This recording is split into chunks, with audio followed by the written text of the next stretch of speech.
mbokki Sénégal man Ahmadou Diop seen fidèle chroniqueur hebdomadaire ak seen serviteur moo leen di nuyu ci sunu waxtaan wi tuddee xew-xew réew mi ma leen koy defal bu soobee yàlla bu ma fi yàlla bàyyee bu leen fi yàlla bàyyee à partir de 17h GMT heure de Dakar soit 19h heure de Paris xam ngeen ko dutu leen ko jaawatle ñu leen koy defal à travers les ondes de notre radio Sunu Kër FM, la première radio panafricaine nekk ca Californie ca Los Angeles muy sunu rajo exceptionnel bu mag bi de renommée internationale kon xam ngeen ne tey talaata 11 février 2020 sunu émission bi ñu tuddee xew-xew réew mi am na solo day gën a am solo sunu réew mi dafa alku sunu réew mi kii nga xam ne day foqar ci di addu kalpe di weddi lépp di nome waasoom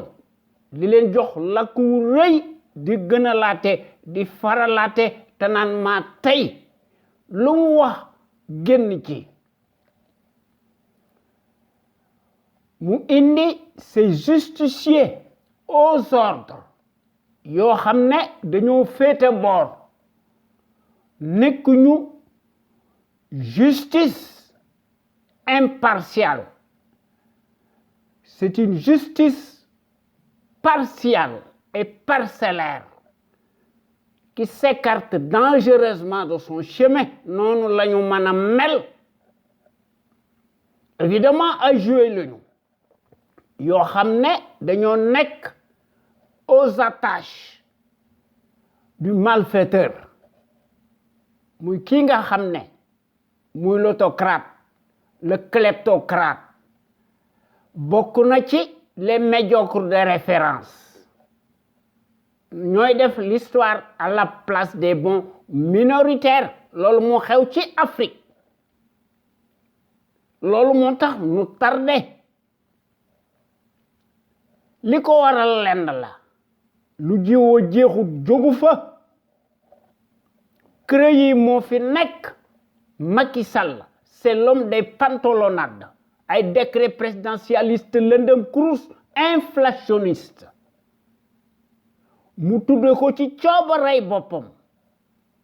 la cour de répression de l'enrichissement illicite décret présidentialiste lëndëm kurus faralaate une cour martiale unique au monde digne de la SADI conflit d'intérêts manifeste totalement illégal juridiquement moralement cliniquement et politiquement une arme politique de guerre confiscatoire à la démocratie et aux libertés fondamentales de conscience loolu moo tax su réew mi tardé kii workat bu mag la tigi sunu Sénégal gii li fi amoon kus néew ki justice jóge na fi sunu Sénégal gii le régime présidentiel prédateur ñu ne un gouvernement du peuple par le peuple et pour le peuple moo nëy li fi nekk kay mooy il y a lieu de parler actuellement depuis 2012 ndax day fokkar ci liñ fi gis mooy un capharnaüm ou un amas de cafards et de vers de terre tribaliste en bande organisée ki ko jiite mooy le caïd putschiste clanique clinquant n'est l'homme de la surcharge pondérale, dit l'entonnoir colonial ou le caniche de l'Occident, né de Kobandoum, de la débauche et la démesure, dont l'immoralité n'échappe plus au commun des mortels. Par sa lâcheté innée, inégalée, inégalable, mu indi ses propres lois uniques, décriées, disproportionnées. Alors que moom ci boppam bu nekkoon ci réew mu civilisé dañ koy appliquer ipso facto la même loi, la même fatwa, loolu kat mooy dëgg. waaye réew moo xam ne ñépp dañoo noppi tëj seen gimiñ alors que kooku nga xam ne lu mu wax génn ca ndax Macky Sall a nommé plus qu'un village entier portant les mêmes patronymes particuliers, visibles, bien sonnants. kooku wax dëgg yàlla ndimbal da ciy fekk loxol borom kooku dafa war a éterniser wu en prison pour le reste de sa vie. ñu indil ko des circonstances aggravées ndax day bénéficier d'une peine incompressible de 30 ans et plus pour moult crimes financiers, économiques et perte de ses droits civiques supposés. Sa place mësta nekk au palais waaye à Rebeuss son Guantanamo bi muy yaatal di fa dugal à sa propre guise ñi nga xam ne dañ koy diir mbagg te buñ ko defoon noonu du nekk fi mu nekk waaye nag baadoo la démb compté wut te jii mooy compté. Un régime fantoche pro-colonial ethnique moo fi nekk ci Afrique noonu la ñuy doxalee seeni démocratie bu ñu bëggee ku leen fal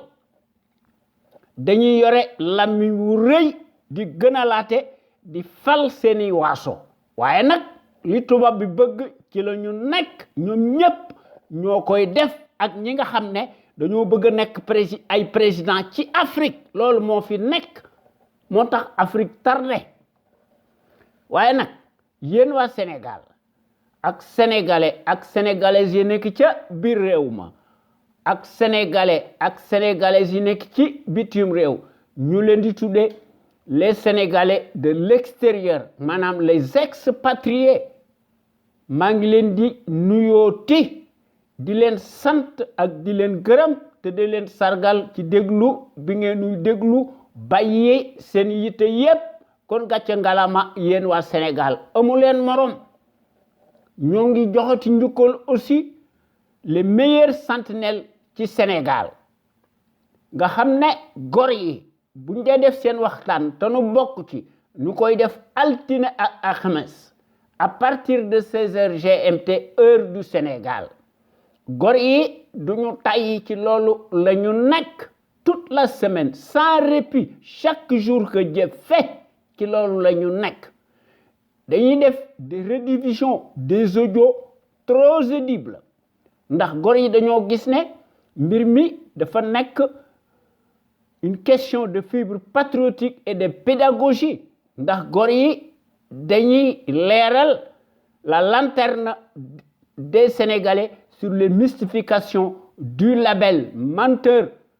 professionnel profanateur mécréant franc-maçon fàtte na li taxoon ñu fal ko ci 2012 à cause de notre étourderie généralisée à l'échelle nationale wone na jikko ju ñaaw ji nekk ci moom ndax mbir mi affaire deret la ndax baadolo bi dañ ko faloon dans des circonstances totalement exceptionnelles inédites mu dige fi dige yu bari ne buñ ko falee président de la République de summi sa casquette en tant que secrétaire général de son propre parti politique aujourd'hui cliniquement clanique kooku mooy Macky Sall qui s'est lamentablement métamorphosé en changeant comme si rien n'était kooku mooy le minable kleptocrate des horloges agitateur traître teigneux en place autocrate amul benn mérite amul benn scrupule te amul benn lueur d'humilité peu ou prou xam na ko mënu ko couvrir xam na ko moom ci boppam dans son fort intérieur qui est totalement en putréfaction. C'est un accident de l'histoire Macky Sall maa ko wax Macky Sall est plus dangereux qu'une enzyme waaye nag toute sa politique daf ko teg ci ay tappale muy yónni ses justiciers politiques yoo xam ne ñoo nekk ses armes de guerre loolu kenn dutu ko werante te Macky lu ko neex lay def nga xam ne gor yi buñ dee def seen waxtaan te nu bokk ci gor yi yemuñu ci loolu toute la semaine sans répit dañuy indi benn waxtaan ñu tuddee ko en toute objectivité samedi bu nekk ci loolu la ñu nekk ñu ci def des réflexions remarquables prodigieuses ñu koy tabal ci à travers boppu sénégalais yi ak sénégalaises yi à travers les ondes de notre radio Sunu Kër FM la première radio panafricaine nekk ca Californie ca Los Angeles muy sunu radio exceptionnelle bu mag bi de renommée internationale waaye ñun ñi nga xam ne ñoo nekk ci CPC ndox day du bàyyi yoonam ndax baadoole bi bu tàyyiwut du nu tàyyi yorunu paaka yorunu gobar waaye Macky même boo yorut paaka yoroo gobar doo fi wax dëgg ci sunu réew ma ndax loolu mooy ku ñàkki teggin ku ñàkk worma koo xam ne faalewoo nit ñi ku wax nga tëj ko ci kaso bi di indi des articles 80 bidon te yow mi nga xam ne yaay gi càngaay dangaa tilim takk rip kooku mooy Macky Sall waaye li nga xam ne ñun ci loolu la ñu nekk ñun ñi nga xam ne ñoo nekk ci CPCD li nu bëgg daal mooy il faut que nu mën a def nu doole soit fi un état régalien ñu am fi un véritable contre-pouvoir libre indépendant souverain nga xam ne un état de droit régalien am fi sans la liberté on ne peut rien construire de solide ni de bon waaye nag l'envoyé spécial colonial attitré en Afrique et accrédité à Dakar n'en a cure par son banditisme ndax ci loolu la nekk ndax dafa fuuy bi mu toogee ci sis bi lu ko neex lay def ndax Macky Sall dafa fen ba falu saay si nga xam ne ñoo nekk ci Afrique ci loolu la ñu nekk ndax amuñu worma te amuñu teggin bitim réew rek la ñu faale kooku mooy kii nga xam ne moo fi nekk ak ay surgaam nga xam ne depuis 2012 ba tey jii maanaam depuis 8 ans ëpp na nañ ko wàññi dañoo nekk ci dans la république des scandales surréalistes ubuesques une dictature qui tourne plus que jamais à plein régime intégralement négationniste d'apartheid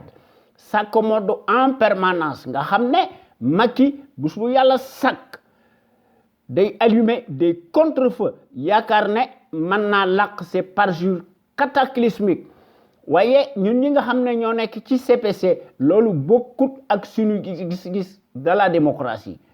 waaye suñu Sénégal gii de lu nu mën a wax dafa mas a nekk un grand pays historique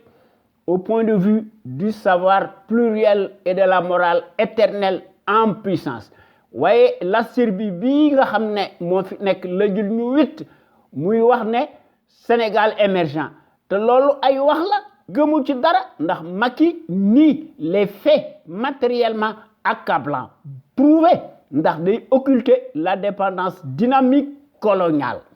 kooku mooy Macky Sall le champion de la rupture aléatoire et de la corruption nga xam ne Macky moo nekk le chantre du népotisme et de la pagaille nga xam ne démb une certaine presse se déchaînait hier pour un oui ou pour un non ou de façon péremptoire abusive même nga xam ne ñu doon yekk musiba l'ancien régime bi nga xam ne Abdoulaye Wade nekkoon na fi alors que Macky Sall bokkoon na ci ñoom nga xam ne dafa xaar ba sàcc ay milliards ñu peindre ko sur des oripeaux victimaires nga xam ne cette presse de servitude nga xam ne da daan yàq musiba nguuru Abdoulaye Wade gi nga xam ne qui en avait pour son grade ndax dañ ko doon traiter de tous les anathèmes du monde de tous les péchés du monde waaye curieusement la même affluence répugnante nauséabonde dafa changer sa peau waaye nag day garder sa nature te day crypter le discours du farandole fantoche nga xam ne muy Macky Sall nga xam ne Macky bu dee ger baadoolo yi du ñeme wax li nga xam ne Macky Sall ci la nekk ndax dañ naan ndax la même servilité day changer de tonalité et de sémantique waaye nag day dañuy tempérer seeni discours di ko adoucir di ci def des propos aigres-doux di seet li nga xam ne moo neex baadoolo bi alors que baadoolo bi da leen di ger alors que la presse farandole participe directement à la corruption te corruption crime la waaye nag loolu jaaxalul ci Macky Sall ndax Macky moo doon tagg le nazisme monétaire maanaam le franc CFA Macky doon déclaré ne c'est une bonne monnaie à garder waaye li nga xam ne moo fi nekk ñu naan l'écho diggante l'écho ak franc CFA benn la c'est bonnet blanc ak blanc bonnet ndax lu jiwoo jeexul jógu fa waaye ñun ñi nga xam ne ñoo nekk ci conscience patriotique pour le changement xam sa réew bëgg sa réew jëriñ sa réew ñu gën ñoo xam ci sous l'acronyme CPC noo ngi dingat bu baax la gestion népotique et gabégique du Sénégal par un parti politique une coalition de partis et une famille te doo ngi dingat bu baax ci sunu digg penc mi ci sunu digg dëkk bi l'accaparement des ressources du Sénégal par une seule famille paresseuse ak piccatique ak son clan Macky Sall jox leen ndombay tànk yu kowe dans toutes les structures de l'État de haut niveau kon mbir mi ñàkk teggin la ndax c'est un capharnaüm corporatiste ethnique sans éthique ni équité Macky Sall jox leen ndombay tànk yu kowe dans toutes les structures de l'État comme si les compétences et les expériences bidons des CV de ramassis se mesurent scandaleusement à l'aune des mêmes patronymes particuliers visibles bien sonnants kooku mooy la conviction surannée surréaliste du négationniste Macky Sall qui foule du pied les affaires de la cité mu le traître en chair et en os qui le prouve matériellement sur le terrain du crime nga xam ne par son esprit boo xam ne day gis ne la médiocratie et les postes octroyés se conçoivent exclusivement à l'aune du bazar au nom de la consanguinité ethnique et à la proximité de l'idolâtrie représentée par le binôme de mystification ethnique idiocratique kon yéen góor yi ñoo ngi leen di ñaan ngeen di ñëw di fraterniser ci conscience patriotique pour le changement xam sa réew bëgg sa réew jëriñ sa réew ndax sunu Sénégal gi moo ciy gagné ak sénégalais yi ak sénégalaises yi quand nous voulons nous pouvons nag changer sunu Sénégal gi radicalement dans le sens des progrès exponentiels tout est possible jàngkat yi ñi ngi fi boroom xam-xam yi ñi ngi fi experts de haut niveau yi ñi ngi fi scientifiques yi ñi ngi fi toutes les ressources humaines mi ngi fi li fi manque kay mooy ànd booloo am mbooloo bu ñu fexee ba nga xam ne ñu bëgg suñu réew mi moo ëpp fuuf ñu koy wor yaakaar nañ ne sunu Sénégal gi dana jëm ci kanam waaye réew moo xam ne une minorité de chiffonniers ñu leen di arroser à coups de milliards nga xam ne loolu moo tax suñu réew mi tardé waaye ñun ñi nga xam ne ñoo nekk ci CPC bokk nañ ci porte-drapeau étendard yi nga xam ne dañoo bëgg a changer sunu Sénégal gi nga xam ne sunu Sénégal gi topp ci tànk yi pays émergents yi nekke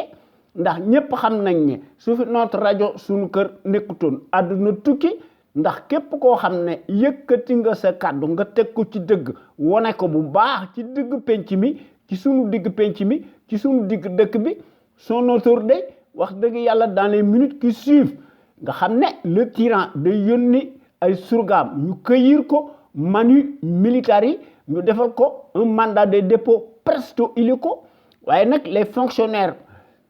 politicards paresseux alimentaires nga xam ne tous accroupis se transforment en vers de terre nga xam ne li ñu doon dañoo mas a nekk les symboles maléfiques des traîtres baveux unifiés dans l'âme boivent sans répit le calice jusqu'à l'ali du haut de leur rang nga xam ne et qui vivent en toute impunité et en toutes circonstances sur l'épaule de la République ñu koy ŋàcc da dañuy naan kati jantaabe te leneen la ñuy naan ndax ñoo dàq naan sàngara waaye nag ne tarisse pas d'éloge à l'égard du fasciste en place lequel paraît-il n'avoir pas de défaut mais rien que des qualités moo nooy te gëmuñu ci dara ndax dañuy yalwaan di tàllal seeni këll di sukkal baadoolo bi nga xam ne matul njiit ndax nekkul kilifa ndax ni mu def ba nekk président noonu rek lay mën a gouverner ndax Macky est venu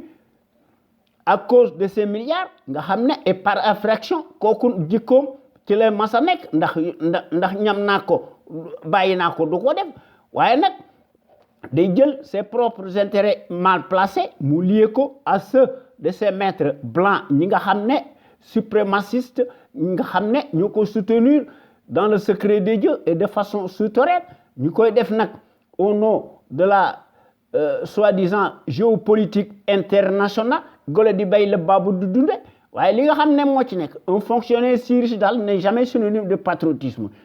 kooku mooy wane ne Macky Sall mës ta nekk kilifa waaye dafa mas a nekk un indigne chef de bande d'un parti politique cliniquement clanique nga xam ne ci loolu la nekk guddi ak bëccëg ndax noonu lay gouverner évidemment c'est la gouvernance ethnique bancale ndax Macky Sall dafa mas a nekk le pion boo xam ne moo nekk le label du foutoir en chair et en os nga xam ne depuis 2012 ba tey ji ñu doon ko peindre sous le défroque victimaire de l'heure et sous la baguette magique de la référence propagandiste mondialiste de l'arbitraire et de la tyrannie nga xam ne ba tey ji dañuy nekk en jointure avec le vacarme hystérique ubuesque de la servitude endogène en place nga xam ne aujourd'hui plus que jamais le larbin continue de jouer nécessairement sur le piano américano-français waaye nag yoonam nekkul ci à nos attentes pressantes sociales nga xam ne waaye nag yoonam nekkul ci ndax Macky passe tout son temps à restreindre drastiquement les libertés fondamentales nga xam ne et la liberté d'expression waaye nag day acheter les consciences abîmées présumées de l'heure waaye nag day commander du matériel de répression à sa clientèle préférée nga xam ne baadoolo yi ci loolu lañ nekk waaye nag les populations sénégalaises siphonnées astiquées ñu leen di considérer comme un matelas financier extensible ñu leen di cribler d'impôts et de taxes de toutes sortes ñooy fay bor bi bu baax te yet wi leen di duma ñoo koy jënd te loolu doy na waar waaye nag ñun ñi nga xam ne ñoo nekk ci CPC daal ñun daal dañoo considérer ne suñu réew mi il faut que ñu teg ko dans la bonne direction ndax ci loolu lañu mas a nekk ndax suñu Sénégal gi mën a retrouver sa dignité ak sa plénitude ak son rayonnement boo xam ne moo koy def ci coobare boppam à l'instar des nations émergentes te loolu du ma tàyyi di ko wax ndax la répétition est pédagogique ndax hier comme aujourd'hui depuis 16 ans notre radio sunuker.com qui est à l'avant-garde et à la pointe du combat juste et pour l'émergence du Sénégal debout et fier de l'être sunu rajo bi mës ta nekk ci les chantiers battus ndax sunu rajo bi bés bu yàlla sàkk day proposer du neuf te ndax day briser les tabous te day bousculer les idées reçues te day innover ndax sunu rajo bu mag bi day populariser la démocratie ndax sunu rajo bu mag bi mës ta nekk ci les conventions de l'établissement ndax sunu rajo bu mag bi fidèle à elle-même dafa nekk ci dans sa trajectoire révolutionnaire qui évolue bés bu yàlla sàkk dans le bon sens des valeurs et des progrès immenses, exponentiels, salutaires et indispensables pour que nous soyons capables d'assurer le destin de notre pays sur des bases voulues, en toute logique, en toute indépendance et en toute conscience. waaye nag qu'on le veuille ou non, et n'en déplaise à la sarabande pestilentielle de l'APR ak seeni dag ndax ñoom ñëpp ay dag lañu notre média est devenu nekk plus que jamais un phénomène de société, reste le seul à aborder librement les sujets les plus variés qui sont considérés comme la loi de l'omerta, en particulier nag la gouvernance politique, bancale, ethnique, que les médias serviles du service public nga xam ne ña fa nekk rek ñoo fay nekk nga xam ne c'est les mêmes patronymes particuliers, visibles, bien sonnants te loolu gis nañ ko ci la maison soi-disant de la presse te loolu gis nañ ko ci la radio télévision Racine Talla Macky Sall te Yakham Mbaye day xar mat tous les médias privés ñoom ñëpp tous sans exception passent au peigne fin tous arrimés et deviennent de facto des instruments alimentaires politiques soumis aux ordres monopolisés par le pouvoir calamiteux tortionnaire usurier nga xam ne dañuy xam noppi sous le prétexte d'un devoir de réserve qui n'a jamais sa place ndax soo gisee lu ñaaw kooku amul droit de réserve te loolu ay wax la rek xam ngeen ne loolu mooy le régime présidentiel c'est un régime prédateur ndax buur la nu nekk ndax ñi nga xam ne ñoo fi nekkoon buur démb dañ daan xeex ba dee waaye ñi ragal yu mag lañu ndax Macky lui-même en chair et en os de cultiver la trahison ndax ci loolu la mas a nekk toute l'Afrique de la sarabande des élites pantins satellites ci loolu la ñu mas a nekk waaye nag su rajo bu mag bi mooy mottali seen i ndëngte ndax daf koy def tant par la qualité des informations qui sont publiées nag à travers notre site sunuker.com que par les analyses pertinentes des sentinelles sénégalaises nga xam ne su rajo bu mag bi dafa mas a nekk l'avant-garde du civisme et du patriotisme te loolu nu ngi koy def en toute humilité te loolu dafa nekk une exclusivité de notre site sunuker.com la première radio panafricaine de renommée internationale nekk ca Los Angeles vous ne trouvez nulle part ailleurs de telles informations utiles les plus importantes si diverses et variées par la qualité éminemment prouvée surtout nag celles qui relèvent incontestablement de la géopolitique qui contraste parfaitement avec la platitude de la stabilité en place embellie le bilan chaotique du négationniste ethnique muy Macky Sall révisionniste dont l'immoralité malodorante sans égale exceptionnelle et substantielle à son taux d'ADN évidemment il n'y a rien d'étonnant de la part d'un professionnel menteur professionnel profanateur mécréant dans l'âme qui ment plus qu'il ne respire sunu Sénégal gi du mas a génn ci mbënd mi ak ci pénombre bi ak jafe-jafe yi nga xam ne badoolo bi moo nu ko teg depuis 8 ans te loolu ëpp na il faut que ñu régler le compte du traître en place il faut que aussi ñu régler le compte de sa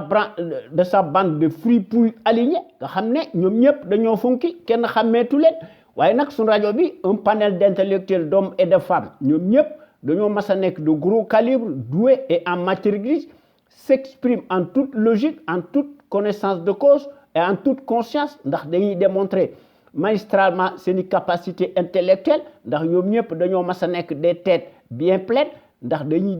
décortiquer di décrypter l'actualité nationale et internationale ndax dañuy font part bés bu yàlla sàkk de leur expertise sur les produits toxiques chimiques notamment nag les faits divers scientifiques sanitaires sociaux religieux et ak politiques sans oublier nag les incivilités patentes dont sont coupables les politicards véreux qui ont manifestement failli à leur mission régalienne ndax dañoo ubbi di gën a ubbeeti la boîte de Pandore à certains citoyens égarés par leur manque de conscience se soulagent publiquement et piteusement aux abords des bâtiments ndax dañ koo gis ci les politicards alimentaires ndax ñoom seeni intérêt crypto personnel donc la ñuy défendre kon soyez donc plus nombreux ngeen di déglu gore yi wala ngeen di bokk ci sunu waxtaan wi wala ngeen di yore seeni xalima ak seeni audio yu mag te dara du leen ci fekk ngeen indi ko ci su rajo bu mag bi muy notre radio exceptionnelle de renommée internationale la plus populaire qui reste plus que jamais l'éternelle cheville ouvrière des sentinelles sénégalaises aux vérités implacables aux bras d'acier inachetables et qui font constamment preuve d'analyse pertinente sans complaisance ne souffrant d'aucune ambiguïté sur la chose publique au Sénégal muy sunu Sénégal gi nga xam ne wax dëgg yàlla soo ubbee l'actualité politique bi da ngay rus ndax da ngay jommi ndax l'actualité politique bi day senn da day bari ndax day gën a marqué wu de plus en plus duñu xam fan la ñuy commencer ak fan la ñuy teeral dañuy seet li nga xam ne mënuñu ko ñàkk ba ñu wax ko ndax bu ñu bëgg a weex lépp nag wax dëgg yàlla duñ ci génn loolu tax na ba nga xam ne ñun ñi nga xam ne ñoo nekk ci conscience patriotique xam sa réew bëgg sa réew jëriñ sa réew li ñuy daal mooy ñu fexe ba unir rassembler autant de patriotes sénégalais ak sénégalaises autour d'un idéal commun pour cela nag il faut que ñun ñëpp ñu indi ci suñuy détermination indi ci sunu pragmatisme indi ci patriotisme indi ci civisme sunu intelligence bu mat sëkk ñu boole ci nag la démocratie participative li nga xam ne mooy jën wu mag bi maanaam la clé de voûte maanaam la volonté politique de chaque sénégalais ak sénégalaise nga xam ne sunu Sénégal gi wax dëgg yàlla mën a nekk le phare de la démocratie plein développement économique politique financier am fi nga xam ne sunu soldats si ñu jox leen moyens yu takku ñu mën a aar suñuy frontière aérienne ak terrestre ndax ku lay dimbali day ëmb sa sagal waaye jàngkat bu mag bi de li mu wax ba tey moo fi nekk waaye baadoole de ñoom ñi mu ñoo relier son discours parce que ñoom tubaab bi dong lañu respecté tubaab bi di leen di wommat loolu moo tax ñi mu wuñ cee wax waaye nag Cheikh Anta Diop dafa mas a nekk le visionnaire hors pair l'éternelle figure de proue charismatique le gros calibre homme d'honneur le kamit panafricain moom da daan mas a wax ne l'Afrique doit opter pour une politique de développement scientifique et intellectuel et y mettre le prix.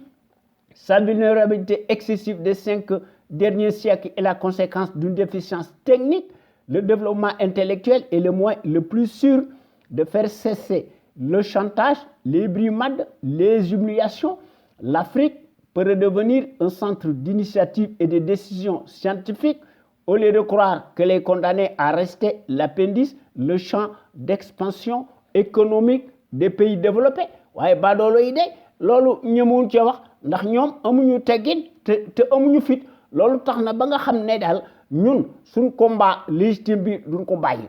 il faut que nous mën a def nous réformer impérativement le régime présidentiel prédateur ñu remplacer ko par un régime parlementaire beaucoup plus juste beaucoup plus démocratique leneen lu mën a def day nekk lu dul un coup d'épée dans l'eau il faut que ñu tabaxaat suñu Sénégal gi de façon qu'il soit dynamique ñu indi des principes démocratiques et des institutions fortes inviolables respectées par des patriotes sénégalais ak sénégalaises imbus de la fibre d'honneur ndax bonne gouvernance irréprochable am fi un état de droit boo xam ne bu ñu fi indee un régime parlementaire président de la République day nekk lu dul un symbole te loolu wax dëgg yàlla dafa nekk notre tâche plus que primordiale kon il faut que ñu créer nag les conditions optimales obligatoires ndax une bonne gouvernance politique économique saine transparente financière am fi attentive seet li nga xam ne mooy les seuls intérêts nationaux légitimes incessibles de la nation sénégalaise pour toutes ces raisons nag il faut que noonu mën a def te loolu mënta ñàkk maanaam kooku mooy la condition sine qua non il faut que ñu teg ci suñu bopp réew mi de véritables sentinelles sénégalaises impartiales charismatiques de façon qu'elles soient en mesure de créer une impulsion dynamique pérenne. Cela étant dit, il faut que nous cultivions fi nag le patriotisme la démocratie la justice sociale l'éthique am fi l'équité am fi l'unité nationale am fi sécurité am fi te lu ci manqué wax dëgg yàlla dara du xew waaye nag ñun ñi nga xam ne ñoo nekk ci CPC daal ñun daal li ñu yitteel mooy il faut que nous rehausser nag l'étendard de nos valeurs pour cela nag nous devons nous inspirer et puiser dans le trésor inestimable de nos valeurs hommes d'honneur yoo xam ne jàngkat yu mag lañu di suufi yoo xam ne ñu tëdd ci suñu dëkk bi suñu réew mi nga xam ne jàngkat yu mag lañu nga xam ne boroom xam-xam yu mag lañu ñu enseigner seen xam-xam dans nos universités ci suñu collège yi ci suñu daara yi ak ci suñu école primaire yi bu ñu fàtte aussi Lat Dior Ngoné Latyr Diop notre héros national l'homme de la résistance armée nga xam ne qui combattit farouchement l'armada coloniale pendant 24 ans malgré nag la supériorité numérique et matérielle des envahisseurs ndax Lat Dior Ngoné Latyr Diop a versé son sang et marqué d'une empreinte digitale sa vie a livré des combats acharnés sans merci combats yu metti face à l'armada du colonialisme repoussant ndax Lat Dior Ngoné Latyr Diop notre héros national dafa tombé sur le champ de l'honneur les armes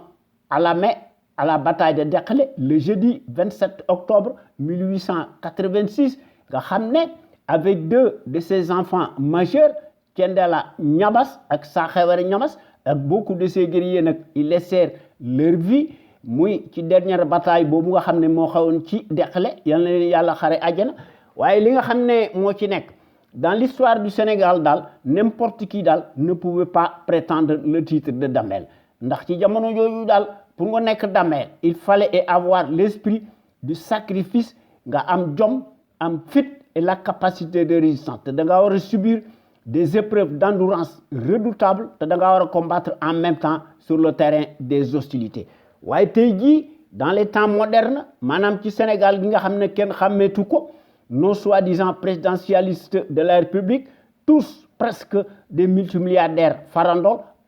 par des raccourcis politiques des postes de nomination tànn sa bu la neex se réduisent en roitelets pour n'être que des abrutis poltrons, des clowns de pacotille, des vergondés, entourés de garde-corps, se donnent lamentablement la qualité de dirigeants imaginaires. Moo tax sunu Sénégal gi ndaar rek lay mën a jël te bu ñu fàtte aussi les gros calibres de la trempe de Cheikh Anta Diop ak Mamadou Dia que sais-je encore kon il faut que ñu jëfi le civisme chez les populations ndax le civisme moo nekk le réflexe décent de tout citoyen responsable qui a sa place dans la société ndax le civisme mooy impliquer le savoir-faire et la civilité lorsqu'il s'agit de la chose publique ndax en tant que citoyen à part entière soo amee ay devoir da nga am ay droit waaye Macky Sall de moom yaakaar na ne ay droit rek lañ am waaye ñun ñi nga xam ne ñoo nekk ci CPC daal bokk nañ ci l'avant-garde des consciences yi nga xam ne dañoo bëgg a éveiller nit ñi te loolu wax dëgg yàlla noo ngi ci def une vaste campagne de sensibilisation massive pour que ñu yee pour que de manière que chaque Sénégalais ak Sénégalaise fu mu mën a nekk dafa war a armé wu de son bulletin de vote seet ki nga xam ne biiram set na ginnaawam set na kenn musu ko tuumaal ci dara ñu seet fan la jóge fan la jànge kan mooy ndeyam kan mooy baayam ci lan la nekkoon démb lan la am est-ce que sàccut bu fekkente ni bay sàccut nag ñu woteel ko librement en toute logique en toute conscience en toute indépendance maanaam seet ki nga xam ne moo défendre l'intérêt général légitime ñu woteel ko su fekkente ne bii na scrutin am na waaye day la répétition est pédagogique de Macky Sall day ay carte moo tax mu falu waaye day ay carte du ko fi jële ndax Macky dafa kàcc ba fen waaw ndax ci loolu la mas a nekk ndax jikkoom la ADN la tic la waaw ñoom ñëpp tous les traîtres pantins africains ci loolu lañ nekk nga xam ne Macky il faut que ñu utiliser yeneen moyens ndax Macky ci guerre la nekk leneen moo ko fiy jële il faut que kon ñu utiliser nécessairement le rapport de force ñu contraindre ko face à ce réfractaire à la démocratie ndax le suffrage universaliste day du tax baadoolo bi génn ci pouvoir bi ndax il faut que kon mu génn ci de nos armes conventionnelles nga xam ne baadoolo bi mën a abdiquer de lui-même ndax baadoolo yi comme Macky Sall dañuy gis ne l'issue des scrutins de pacotille se joue nécessairement dans la cour des voleurs en bande organisée ndax dañuy gis ne day nekk lu dul une simple formalité administrative qui passe comme une lettre à la poste loolu moo tax may wax ne le sunu Sénégal gi mënta échapper vraiment aux contingences mondiales obligatoires spécifiques à chaque peuple ndax sunu Sénégal gi mën a yilif boppam ndax mu mën a opérer une véritable rupture totale nga xam ne lépp loo xam ne mu ngi koy def mu def ko ci coobarey boppam du tàggu kenn te dara du ko ci fekk loolu tax na ba nga xam ne notre rajo sunu kër FM muy notre rajo sunu kër exceptionnel bu mag bi de renommée internationale c'est la rajo la plus crédible par son patriotisme actif ndax la qualité est avant tout un état d'esprit qui vise à l'excellence yokkute am fi ci jëf ak ci jikko won ko askan wi bu leer naññi te loolu kenn dutu ko jaawatle ci suñu rajo bu mag bi nga xam ne gor yi dañoo mas a nekk les véritables sentinelles sénégalaises qui s'expriment librement en toute logique en toute indépendance et en toute conscience ñu koy def ci sur des bases voulues ndax ñooy mottali par leur esprit alerte la bassesse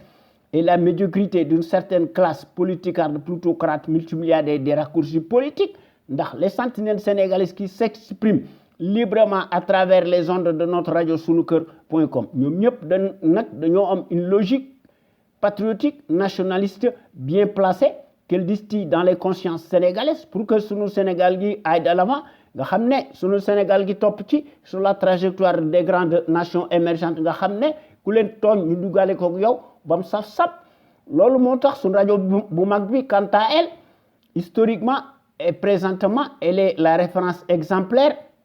et à la différence d'une certaine servilité achetable de référence s'accommode bis bu yàlla sàkk mécaniquement et hystériquement par la désinformation et la manipulation n'agit qu'au doigt et à l'œil du régime capitulaire négationniste intégralement ethnique et de son chef valet, menteur professionnel, profanateur mécréant, franc-maçon nègre de service en place muy Macky Sall. waaye nag notre radio sunuker.com fidèle à elle-même dans sa ligne éditoriale bu ñu dee wax dëgg rek te ñeme ko ndax loolu moo fi am qu'on lui connaît reste plus que jamais le rempart de la démocratie réelle qui porte par excellence la marque du support médiatique sénégalais, le plus libre pour son indépendance plausible par rapport à un exécutif corrompu, juste et parti, impulsif et qui dicte sa propre loi arbitraire au nom de la tyrannie pour faire taire toute voix discordante des opinions libres. ndax sentinelle sénégalais nekkuñu fi rek di sànn ay xeer wala di wax lu la neex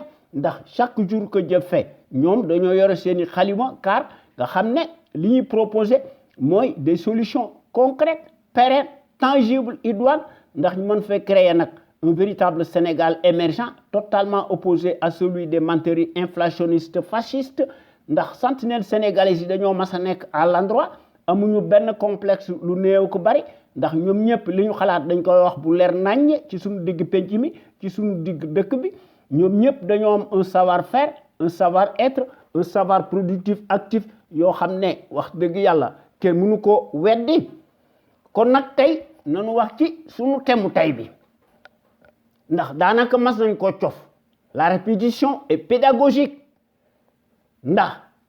dañuy gën a yokk suñuy kàddu de manière que chaque Sénégalais ak Sénégalaise man cee am sa grille de lecture ndax loolu aussi bokk na ci démocratie te loolu noo ngi ciy def une démonstration magistrale kum neex nag weddi waaye doo fi teg dara kon nañu wax ci sunu thème tey bi maanaam nañu def au scanner les déshonneurs et les inconstances à ciel ouvert du conspirateur nègre de service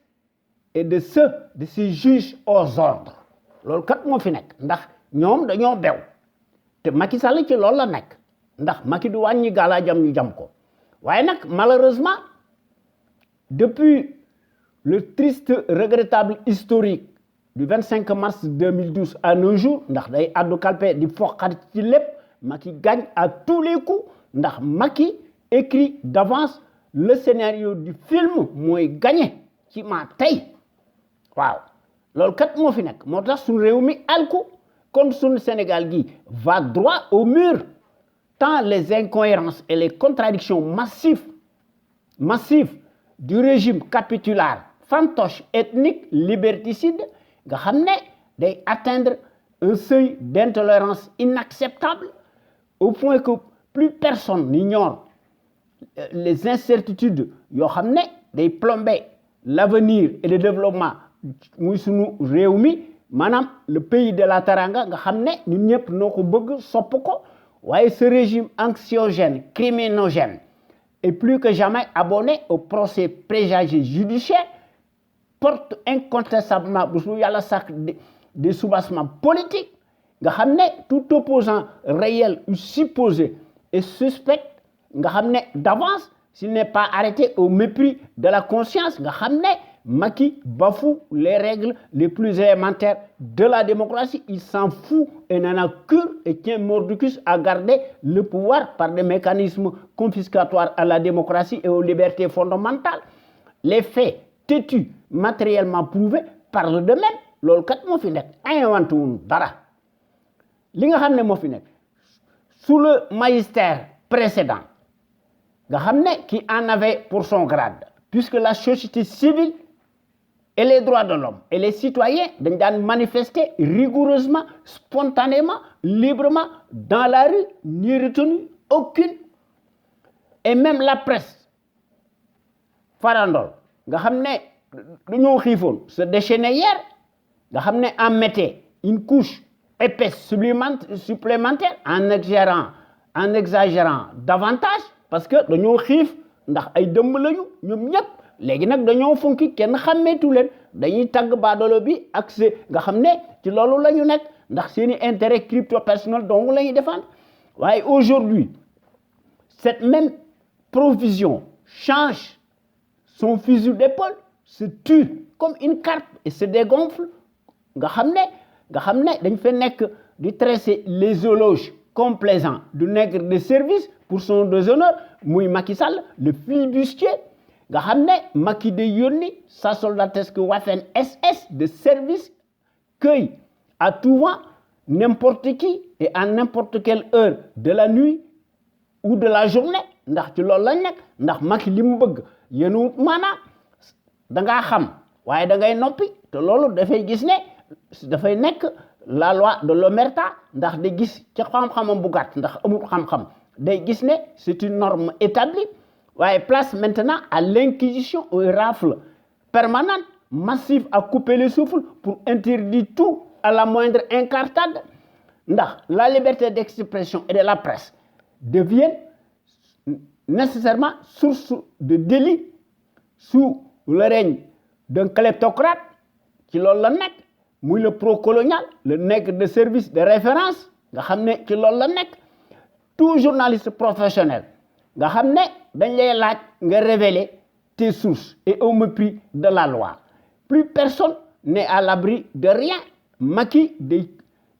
day cultiver la trahison muy le laquais plus connu sous le nom peu glorieux de berger colonial applique systématiquement et à la lettre historiquement la charte suprémaciste impérialiste altérée nga xam ne tout soufisme de résistance pacifique même peu ou prou sert de terrorisme pour tuer dans l'œuf toute droiture et toute aspiration de dévotion loolu kat moo fi nekk ndax désormais dans ce pays selon l'entendement de l'autocrate déclaré terroriste tout bon musulman est potentiellement présumé dangereux jusqu'à la Bible kon Macky Sall warkat la c'est un profanateur c'est un franc-maçon te fenkat bu mag la ndax booy fen dëkk ci loolu mënta nekk la loi de l'omerta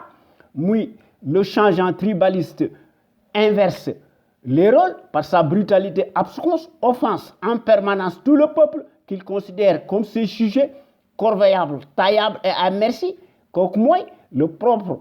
de tout despote ONU nègre de service agit en toute impunité selon sa propre pulsion névrotique pathologique qui lui colle à la peau ndax ci loolu la nekk ndax dafa nekk un tic ndax dafa bokk ci deretam ADN-am la trahison par entente directe et par télépathie est un consensus au Sénégal la répétition est pédagogique ndax li nga xam ne moom la ñuy wax moo fi nekk nos analyses politiques savamment élaborées sur l'éternel climat délétère laissent apparaître la singularité de la classe politique atypique sénégalaise, de classe exceptionnelle, opportuniste et constamment scotchée au label nuisible d'un chef de clan qui juge et parti, mu le soumis boo xam ne dafa mas a nekk une taupe invétérée.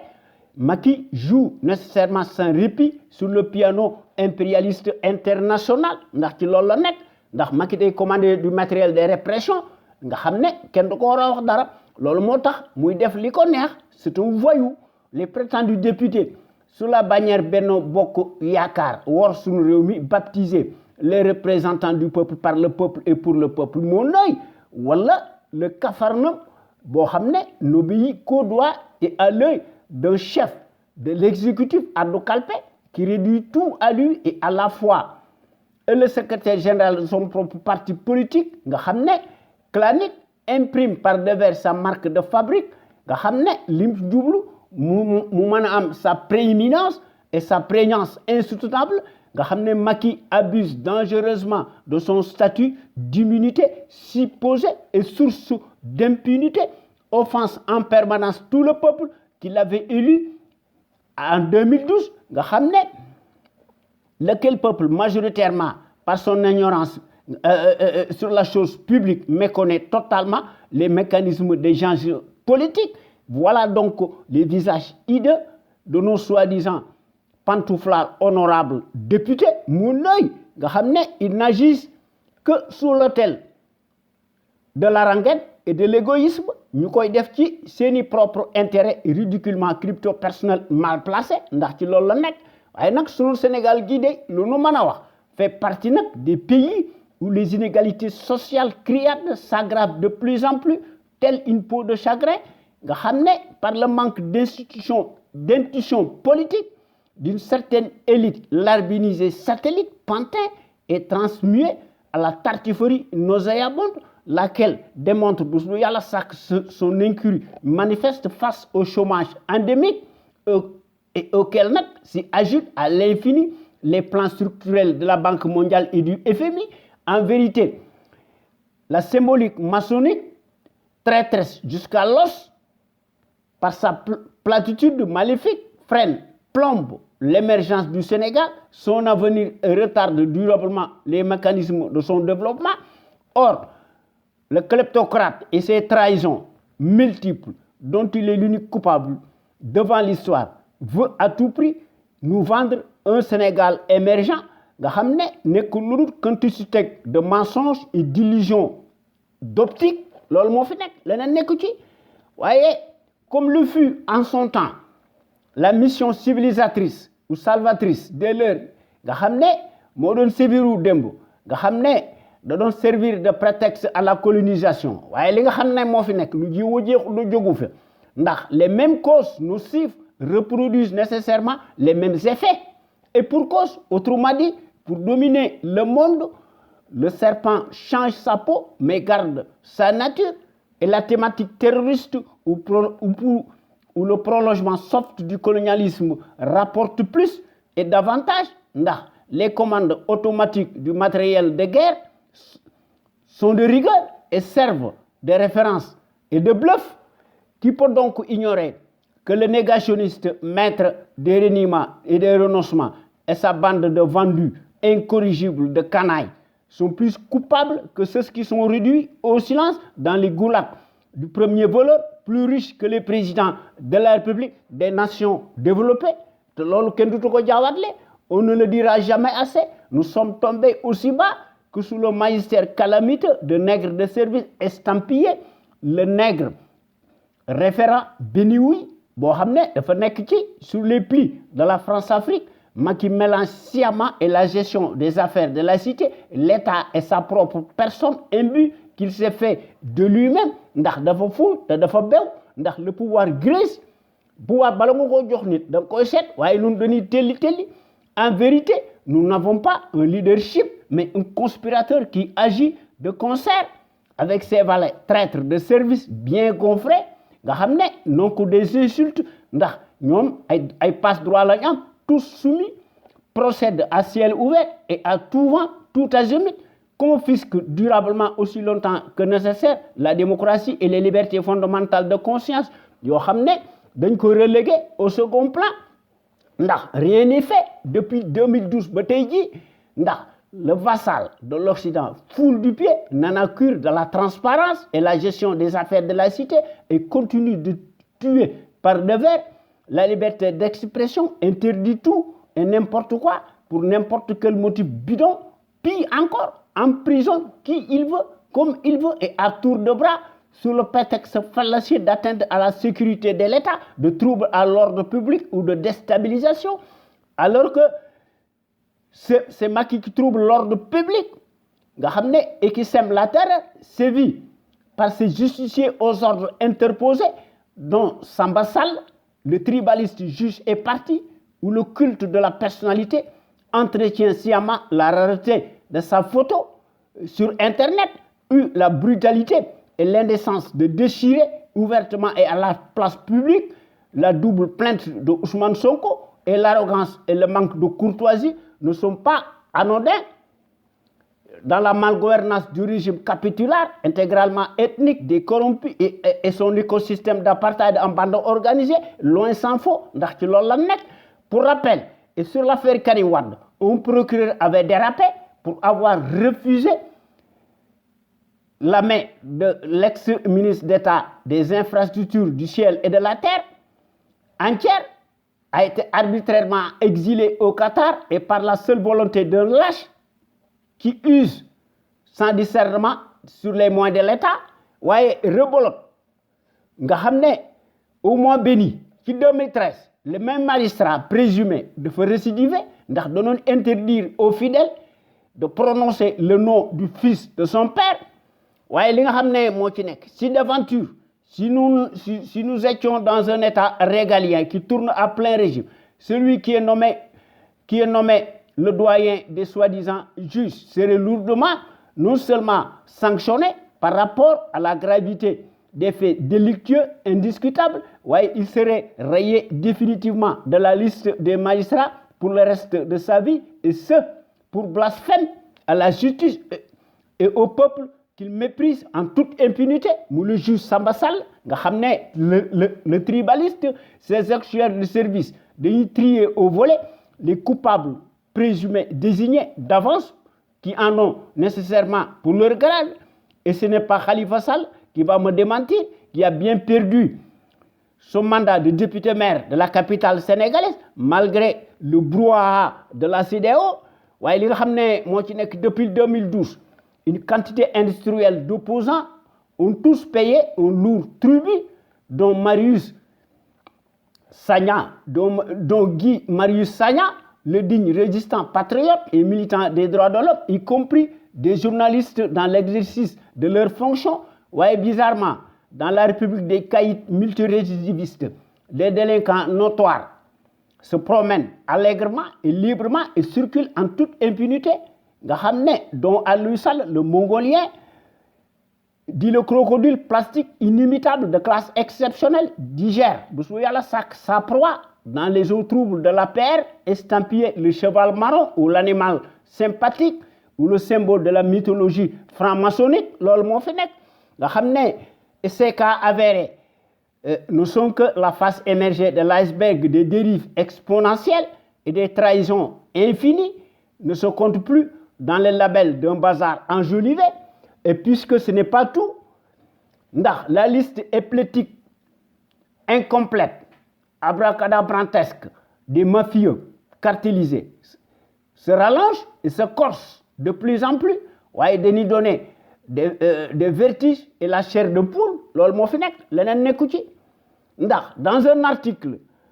benn journal di ko rappelé muy Walfnet, en Conseil des ministres, le projet portant nouveau statut des magistrats et celui portant modification de la loi organique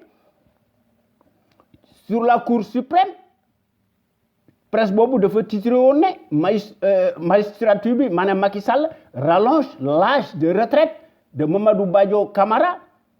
Nga xam ne journal bi Walfnet moo ko wax ndax li mu wax moo am. waaye ci jamono jooju les jeunes magistrats dañoo rejeté ces dispositions nga xam ne dañ doon organiser wu waaye projet boobu bi nga xamante ni bi dañ doon takkal ndombay tànk Mamadou Badio Camara ak Cheikh Tidiane Koulibaly nga xam ne ñaar ñooñu dañoo waroon na dem retraite daanaka waaye malgré le tollé général nga xam ne am na magistrat yoo xam ne dañoo mujj démissionné, Macky imprime sa marque. Madame Macky moo nekk la croix de transmission des décrets présidentialistes, tribalistes, inflationnistes, confiscatoires à la démocratie nga xam ne avait fait fi de toute morale ndax ci loolu la nekk ndax de dicter par devers ces lois scélérates, arbitraires et de la tyrannie, et le dictat à propension continue plus que jamais passe comme une lettre à la poste ba tey ji. Même chose pour le prétendu journaliste proxénète qui s'est autoproclamé un technocrate et expert imaginaire en la matière, te loolu gis nañ ko ci Doudou Ndir, président de la commission électorale nationale autonome Sénat, nga xam ne n'a rien d'autonome, nga xam ne fi mu nekk dafa garder sa place au soleil ndax day bénéficier ipso facto de privilèges d'exception infinis comme tous les autres blaireaux, nonobstant l'expiration de son mandat. waaye li nga xam ne moo ci nekk le soldat Seybani Sougou, qui a toujours eu la plume alerte, dafa mettre à nu encore une fois de plus le secret du médiocre ndax dafa jël les devants ndax dafa titrer dans un remarquable article mu intitulé ko contribution à compter du 9 avril 2020 toute décision de Badio Camara sera illégale, nulle et non avenue. nga xam ne Seybani Sougou moo ko bind ndax jàngkat bu mag la car ndax xam na li muy wax. C'est un intellectuel de haut niveau, gros calibre. Dans ces conditions, si nous étions dans une démocratie te bëgg nañoo rétablir un véritable état de droit et de démocratie nga xam ne une justice dañ ko fay bëgg indi maanaam sur les rails ñu indi fi des institutions régaliennes indépendantes et souveraines nga xam ne benn choix la ñu am kon maanaam ñu destituer le traître et ses trahisons pour le juger à la place publique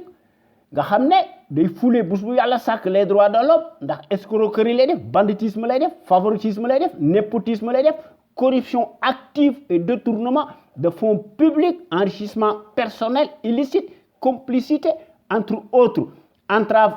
à la justice et obstruction nga xam ne à cet effet il devrait immanquablement s'éterniser en prison nga xam ne par rapport à la gravité des faits reprochés et ce pour le reste de sa vie de sorte qu'il puisse bénéficier nécessairement de facto incontestablement d'une peine de prison incompressible de 30 ans et plus et d'une présomption de culpabilité avérée ñu indil ko des circonstances aggravées et perte de ses droits civiques et supposés kon boo gaañi maa ngi leen di jox rendez-vous talaata bi di ñëw incha allah ci sunu émission bi ñuy tuddee xew-xew réew mi ñu leen koy defal à travers les ondes de notre rajo Sunu Kër FM